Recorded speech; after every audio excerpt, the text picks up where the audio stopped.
Hello everyone guys, कैसे हैं आप लोग। उम्मीद करता हूं सब बढ़िया होंगे। सो गाइस, इन्वेस्टो प्राइड के एक ब्रांड न्यू वीडियो में आप सभी का फिर से स्वागत है। एंड गाइस, आज के इस वीडियो में हम लोग बात करने वाले हैं क्वांट म्यूचुअल फंड्स के बारे में। जी हाँ दोस्तों, आपने बिल्कुल सही सुना। हम लोग बात करेंगे कि क्वांट के जितने भी फंड्स है उसका परफॉर्मेंस पिछले 3 महीने में, पिछले 6 महीने में, या फिर कुछ केसेस में पिछले 3 महीने में भी काफी खराब तरीके से निकल के आ रहा है।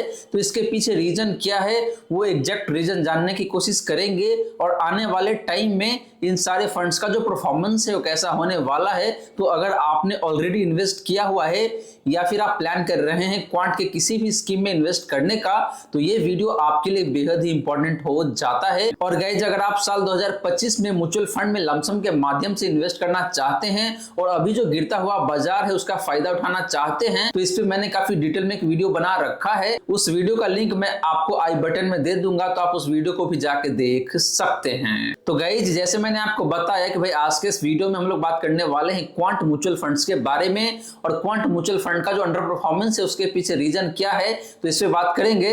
तो चलिए गाइज, पहले बात कर लेते हैं क्वांट म्यूचुअल फंड्स का परफॉर्मेंस का, और देखते हैं कि किस तरीके से परफॉर्मेंस धीरे धीरे खराब होता हुआ नजर आ रहा है। तो गाइज, यहाँ पे जो क्वांट स्मॉल कैप फंड है इसका जो रिटर्न है पिछले 3 महीने का, इसने 2.36% का नेगेटिव रिटर्न आपको दिया है। वहीं पे बेंचमार्क इंडेक्स ने 1.84% का नेगेटिव रिटर्न दिया है।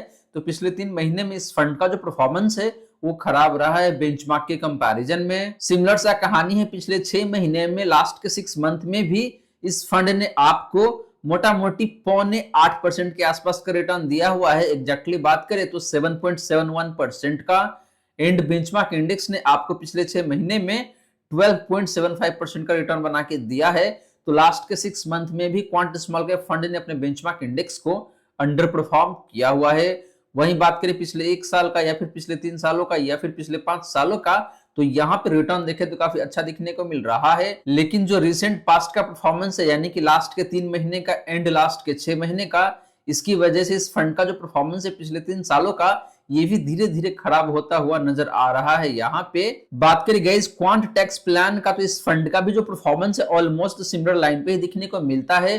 पिछले 3 महीने में एंड पिछले 6 महीने में इस फंड ने भी अपने बेंचमार्क इंडेक्स को अंडर परफॉर्म किया हुआ है।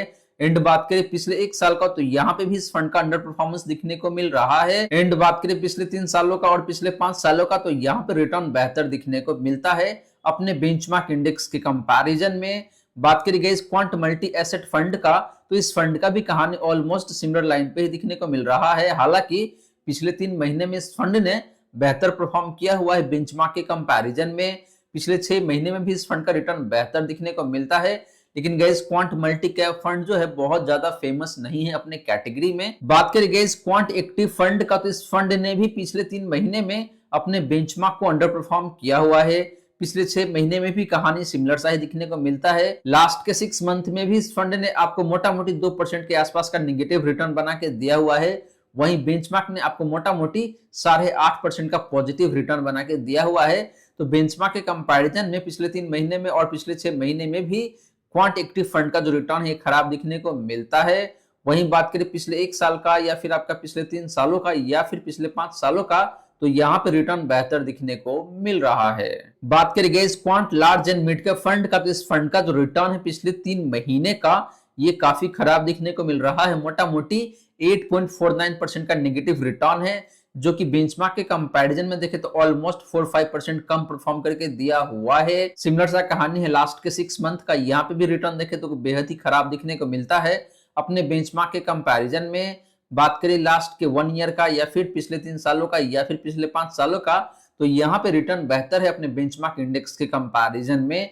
गाइस, मैं यहाँ पे जितने भी फंड है सारे फंड को कवर नहीं कर रहा हूं। अगर आपको किसी एक पर्टिकुलर फंड के बारे में जानना है तो आप वीडियो को पॉज करके देख सकते हैं कि भाई किस फंड का परफॉर्मेंस रिसेंट पास्ट में कैसा रहा है अपने बेंचमार्क इंडेक्स के कंपैरिजन में। बात करें गाइस क्वांट इंफ्रास्ट्रक्चर फंड का, तो इस फंड का भी रिटर्न देखे तो अपने बेंचमार्क से ठीक ठाक, यानी कि उसके आसपास में रिटर्न बना के दिया हुआ है पिछले 3 महीने में। बात करें पिछले 6 महीने का, तो यहाँ पे रिटर्न अपने बेंचमार्क के कंपैरिजन में खराब दिखने को मिलता है। वहीं बात करें लास्ट के 1 ईयर का, तो यहाँ पे रिटर्न बेहतर दिखने को मिलता है अपने बेंचमार्क इंडेक्स के कंपैरिजन में। पिछले 3 सालों की बात करें तो यहाँ पे भी रिटर्न बेहतर है अपने बेंचमार्क से। एंड बात करें पिछले 5 सालों का तो यहाँ पे भी रिटर्न थोड़ा सा बेहतर ही दिखने को मिलता है अपने बेंचमार्क इंडेक्स के कंपैरिजन में। वहीं गाइस बात करें क्वांट फोकस फंड का, तो इस फंड का भी रिटर्न देखें तो पिछले 3 महीने में अपने बेंचमार्क से खराब दिखने को मिल रहा है। पिछले 6 महीने की बात करें तो यहाँ पे भी रिटर्न पॉजिटिव जरूर है, लेकिन बेंचमार्क इंडेक्स से खराब दिखने को यहाँ पे भी मिल जाता है। बात करें गाइस पिछले 1 साल का या फिर पिछले 3 सालों का या फिर पिछले 5 सालों का, तो यहाँ पे रिटर्न बेहतर दिखने को मिलता है अपने बेंचमार्क इंडेक्स के कंपैरिजन में। वहीं बात करें गाइस क्वांट फ्लेक्सिका फंड का, तो इस फंड का भी रिटर्न पिछले 3 महीने में बेहद ही खराब दिखने को मिल रहा है अपने बेंचमार्क इंडेक्स के कंपैरिजन में। इस फंड ने लास्ट के 3 महीने में आपको मोटा मोटी 9.5% का निगेटिव रिटर्न बना के दिया हुआ है। वहीं बेंचमार्क इंडेक्स ने आपको मोटा मोटी 4% का निगेटिव रिटर्न बना के दिया हुआ है, तो परफॉर्मेंस काफी खराब है क्वांट फ्लेक्सिका फंड का पिछले 3 महीने में। सिमिलर सा सिचुएशन है पिछले 6 महीने का, यहाँ पे भी रिटर्न बेहद ही खराब दिखने को मिलता है अपने बेंचमार्क इंडेक्स के कंपैरिजन में। बात करिए गाइस लास्ट 1 ईयर का या फिर लास्ट 3 ईयर का या फिर लास्ट 5 ईयर का, तो यहाँ पे रिटर्न अपने बेंचमार्क के कंपैरिजन में थोड़ा सा बेहतर दिखने को मिलता है। तो गाइस मोटा मोटी यहाँ पे क्रक्स यही निकल के आ रहा है कि क्वांट के जितने भी फंड्स है उसने लास्ट के 6 महीने में या फिर लास्ट के 3 महीने में बेहद ही खराब तरीके से परफॉर्म किया हुआ है। और इसके पीछे रीजन क्या है गाइस, तो रीजन काफी सिंपल सा मुझे यहाँ पे दिखने को मिल रहा है। पहला रीजन तो ये है कि जो सेबी का एक्शन हुआ है उसकी वजह से भी जो क्वांट म्यूचुअल फंड है पहले फ्रंट फुट पे प्ले करता था, अब बैक फुट पे आ चुका है और काफी डिफेंसिव तरीके से गेम प्ले कर रहा है। तो ये एक रीजन है जिसकी वजह से मुझे लगता है कि भाई क्वांट के जितने भी फंड्स है उसका परफॉर्मेंस रिसेंट पास्ट में बेहद ही खराब दिखने को मिल रहा है। हो सकता है आने वाले टाइम में फंड आपको बेहतर परफॉर्म करता हुआ नजर आए, लेकिन गाइस रिसेंट पास्ट में रिटर्न उतना बेहतर नहीं है अपने बेंचमार्क इंडेक्स के कंपैरिजन में। हाँ, इक्का दुक्का फंड ऐसा है जिसने बेहतर परफॉर्म जरूर किया हुआ है, लेकिन जैसे ही आप बात करते हैं पिछले 1 साल का या फिर पिछले 3 सालों का या फिर पिछले 5 सालों का, तो यहाँ पे जो परफॉर्मेंस है वो बेहतर दिखने को मिलता है। हालांकि पिछले 3 सालों का रिटर्न जो है वो धीरे धीरे खराब होता हुआ नजर आ रहा है सारे ही क्वांट फंड्स का। तो गाइज ये तो हमने बात की क्वांट के कुछ फंड्स के परफॉर्मेंस के बारे में। अब चलिए गाइज बात कर लेते हैं उन सारे फंड्स का जो स्पेसिफिक पोर्टफोलियो है वो कैसा है, पोर्टफोलियो का वैल्यूएशन कैसा है, कौन कौन सा स्टॉक है जो कि पोर्टफोलियो में दिखने को मिलता है और एग्जैक्ट रीजन क्या है जिसकी वजह से इन सारे फंड्स का जो परफॉर्मेंस है वो धीरे धीरे खराब होता हुआ नजर आ रहा है, और आने वाले टाइम में इन सारे फंड्स का परफॉर्मेंस कैसा रहेगा तो उस पर भी बात कर लेते हैं। तो गाइज सबसे पहले बात करते हैं क्वांट स्मॉल कैप फंड के बारे में। और गाइज इस फंड का जो पोर्टफोलियो होल्डिंग है ये वैसे अच्छा दिखने को मिल रहा है। यहाँ पे आपको Reliance industry, Jio financial service, Aegis logistics limited, Aditya Birla fashion यानी कि जो एवी फैशन है वो है, यहाँ पे एचएफसीएल हो गया, आपका बिकाजी फूड्स इंटरनेशनल लिमिटेड हो गया, पोली मेडिक्योर लिमिटेड है, सन टीवी नेटवर्क लिमिटेड है। इसके बाद देखने को मिलता है यहाँ पे अडानी पावर, फिर है यहाँ पे आपका अडानी इंटरप्राइज लिमिटेड। तो गाइज आपको बता दूं कि इनका जो पोर्टफोलियो है यानी कि जो क्वांट स्मॉल कैप फंड है इसका जो पोर्टफोलियो है ये मुझे वैसे काफी अच्छा दिखने को मिल रहा है। यहाँ पे लार्ज कैप स्टॉक्स वो भी दिखने को मिल जाता है।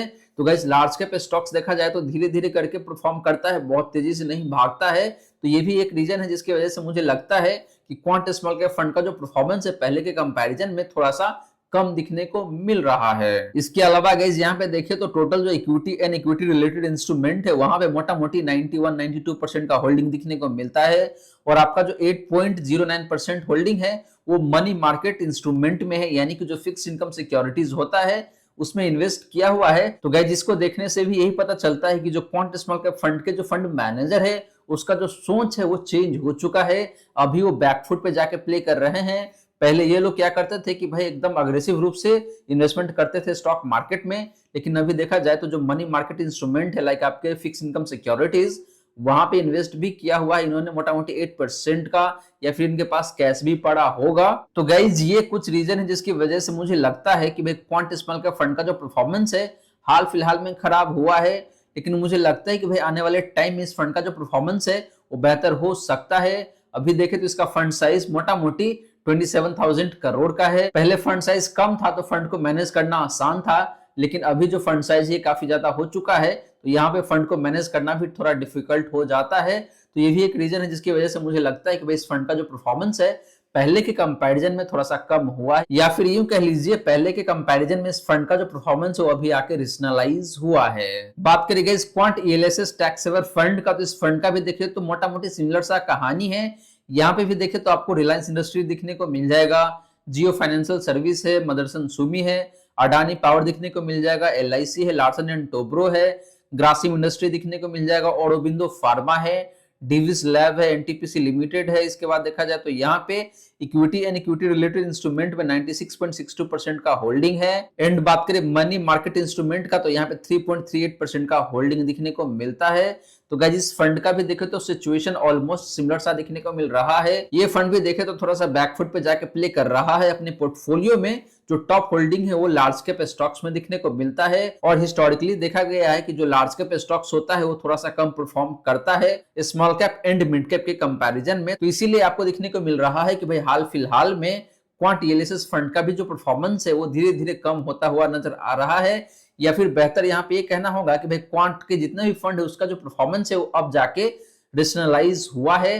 पहले ये लोग काफी अग्रेसिव रूप में प्ले करते थे क्योंकि फंड साइज कम था, तो काफी आसान था फंड को मैनेज करना, लेकिन अब जाके इनका जो फंड साइज है काफी ज्यादा हो चुका है, तो फंड को उतने आसानी से मैनेज करना आसान नहीं रहा। तो गाइस ये कुछ रीजन है जिसकी वजह से मुझे लगता है कि भाई क्वांट फ्लेक्सी का फंड का जो रिटर्न है पहले के तुलना में थोड़ा सा कम होके आया है, और आगे भी आप ऐसा उम्मीद करके ना चले कि भाई ये फंड आपको बहुत ज्यादा पैसे बना के देगा। हाँ, बेंचमार्क के कंपैरिजन में थोड़ा सा बेहतर जरूर होगा, लेकिन पास्ट में जैसा परफॉर्म किया हुआ है वैसा परफॉर्मेंस शायद ना मिले आपको आने वाले टाइम में। बात करें गाइस क्वांट एक्टिव फंड का, तो यहाँ पे भी आपको यही दिखने को मिल रहा है कि भाई इनका जो टॉप होल्डिंग है उसमें पहला स्टॉक है आपका रिलायंस इंडस्ट्री लिमिटेड, फिर है यहाँ पे आपका Aurobindo Pharma Limited, ITC Limited, Larsen and Toubro, State Bank of India, Swan Energy Limited, Aegis Logistics, Jio financial Service Limited, Steel Authority of India Limited, Life Insurance. इसके बाद देखिए तो यहाँ पे मनी मार्केट इंस्ट्रूमेंट में मोटा मोटी 1.5% का होल्डिंग है। तो गाइस क्वांट एक्टिव फंड का भी जो पोर्टफोलियो होल्डिंग है मोटा मोटी सिमिलर लाइन पे दिखने को मिल रहा है।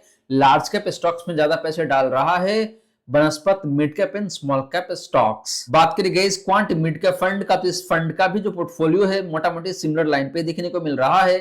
रिलायंस इंडस्ट्री में सबसे ज्यादा पैसे डाला हुआ है 9.43% का, ऑरोबिंदो फार्मा में देखे तो 8.43% का, कंटेनर कॉर्पोरेशन में देखे तो 7.58% का है, IRB इंफ्रा में देखे तो 7.37%, टाटा कम्युनिकेशन में 6.8% का है, steel Authority of India limited में 5.88% का, मैरिको लिमिटेड में 5.78% का, ITC में 5.22% का, लॉयड मेटल एंड एनर्जी में 4.05% का, लिंडे इंडिया में 3.71% का।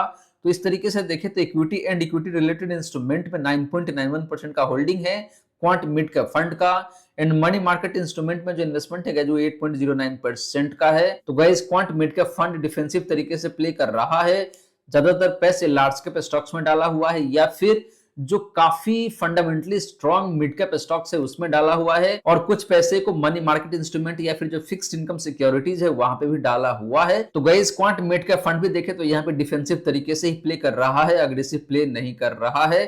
तो मुझे लगता है कि भाई जो सेबी ने एक्शन लिया है उसकी वजह से क्वांट के जितने भी म्यूचुअल फंड्स है या फिर म्यूचुअल फंड के जो मैनेजर है वो सहमा हुआ है, या फिर इंतजार कर रहे हैं कि भाई आगे चल के मार्केट और गिरेगा, और जब मार्केट गिरेगा तब जाके पैसे में इन्वेस्ट करूंगा। तो ऐसा मुझे लगता है कि उनका सोच हो सकता है। वहीं गाइस बात करें क्वांट फ्लेक्सी का फंड का, तो इस फंड का भी जो पोर्टफोलियो होल्डिंग है वो मोटा मोटी सिमिलर लाइन पे दिखने को मिल रहा है। पहला स्टॉक है आपका रिलायंस इंडस्ट्री लिमिटेड, जिसमें सबसे ज्यादा पैसे डाला हुआ है क्वांट फ्लेक्सी का फंड ने, फिर है यहाँ पे आपका ITC लिमिटेड, फिर है बजाज फाइनेंस लिमिटेड, इसके बाद देखने को मिलता है यहाँ पे आपका मदरसन सुमी, फिर है यहाँ पे आपका अडानी पावर लिमिटेड, इसके बाद यहाँ पे LIC, फिर है जियो फाइनेंशियल सर्विस लिमिटेड, इसके बाद देखने को मिल रहा है यहाँ पे आपका ऑरोबिंदो फार्मा लिमिटेड, फिर है आपका स्वान एनर्जी लिमिटेड, इसके बाद देखे तो यहाँ पे है आपका स्टेट बैंक ऑफ इंडिया। इसके बाद गाइस देखे तो जो मनी मार्केट इंस्ट्रूमेंट है उसमें मोटा मोटी 3% का होल्डिंग दिखने को मिल रहा है। तो गाइस क्वांट फ्लेक्सी का फंड का भी होल्डिंग देखे तो मोटा मोटी सिमिलर लाइन पे दिखने को मिलता है।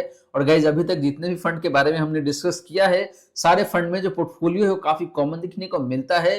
तो जो पोर्टफोलियो ओवरलैपिंग है क्वांट के डिफरेंट म्यूचुअल फंड स्कीम का वो काफी ज्यादा होने वाला है। तो गाइस अगर आप क्वांट म्यूचुअल फंड के एक से ज्यादा स्कीम में इन्वेस्ट करना चाहते हैं तो आपको उन सारे फंड्स का जो पोर्टफोलियो ओवरलैपिंग है उसको भी पहले चेक कर लेना चाहिए, उसके बाद ही जाके इन्वेस्ट करना चाहिए। वहीं गाइस बात करें quant large and mid cap fund का, तो इस फंड का भी जो पोर्टफोलियो होल्डिंग है ऑलमोस्ट सिमिलर लाइन पे दिखने को मिलता है। यहाँ पे भी बहुत ज्यादा फर्क है नहीं, मोटा मोटी सारे स्टॉक्स कॉमन दिखने को मिल रहा है यहाँ पे। और देखा जाए तो गाइस यहाँ पे भी मनी मार्केट इंस्ट्रूमेंट पे मोटा मोटी 2% का होल्डिंग है, तो ये फंड भी डिफेंसिव प्ले कर रहा है और जो लार्ज कैप स्टॉक्स है वहां पे ज्यादा पैसे डालता है, इनफैक्ट लार्ज कैप स्टॉक्स में ज्यादा पैसे डाल रहा है और जो मिड कैप है वहां पे कंपैरेटिवली कम पैसे जा रहा है। टॉप 10 होल्डिंग को देखने से तो यही पता चलता है गाइस। बात करें गाइस क्वांट इंफ्रा फंड का, तो इस फंड का भी जो पोर्टफोलियो होल्डिंग है सिमिलर लाइन पे देखने को मिलता है। यहाँ पे पहला स्टॉक है आपका लार्सन एंड टुब्रो जो कि इंफ्रास्ट्रक्चर की कंपनी है। फिर है आपका यहाँ पे आईटीसी लिमिटेड, फिर दिखने को मिलता है रिलायंस इंडस्ट्री लिमिटेड।